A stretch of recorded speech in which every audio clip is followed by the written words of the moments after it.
अध्यक्ष महोदय, खऱ्या अर्थाने एक होते ना, मला तिकडचा एक झाला, सुरुवातीला या ठिकाणी आहे तुमचं नाव आहे इकडे. अध्यक्ष महोदय,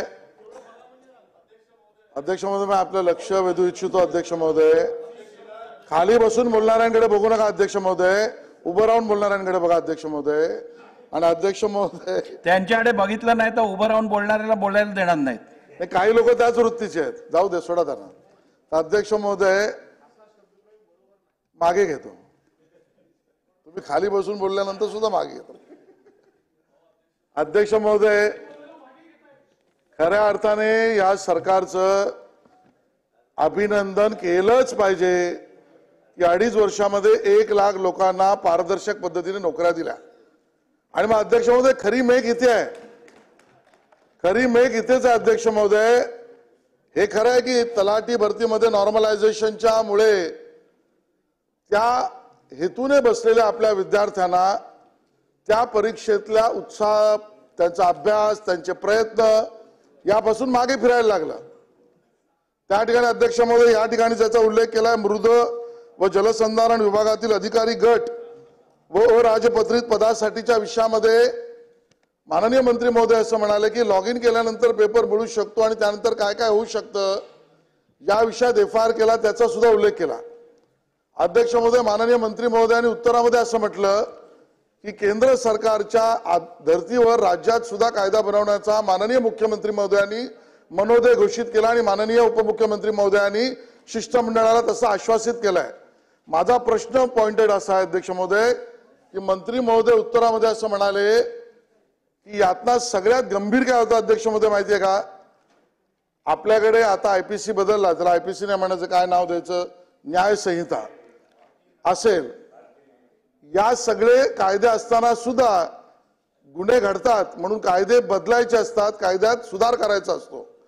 पण अध्यक्ष महोदय, व्यवस्था मजबूत करण्यासाठी कायद्यात सुधार करायचा असतो. पण खोटं नरेटिव्ह खाली बसणारे लोक बोलणारे जे आहेत यांचं वारंवार हेच आहे, या राज्य सरकारला बदनाम करायचं. आणि त्यापेक्षा मंत्री महोदयांच्या उत्तरामध्ये यांनी म्हटलं की या युवकांना गैरविश्वास निर्माण करायचा. युवकांच्या मनात उत्तरामध्ये त्यांनी म्हटलंय गैरविश्वास निर्माण करायचा. मंत्री महोदय स्वतः म्हणाले की फेक नरेटिव्ह करायचं.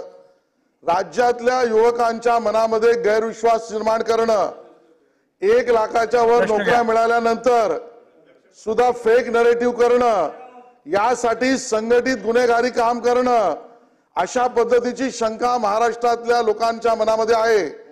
आणि म्हणून असं गैरविश्वास युवकांमध्ये निर्माण करणं, फेक नरेटिव्ह करणं आणि दिलेल्या परीक्षेतून पास झालेल्या विद्यार्थ्यांना सुद्धा त्यांच्या यशावर विरजण टाकणं, असे संघटित प्रयत्न निर्माण करणाऱ्या व्यक्तींवर आपण गुन्हा आणि चौकशी करणार का? आणि राज्यामध्ये नवीन कायदा किती महिन्यात आणणार आहात? हे 2 माझे स्पेसिफिक प्रश्न आहेत. दुसरा प्रश्न जो आहे त्याचं उत्तर आधी देतो.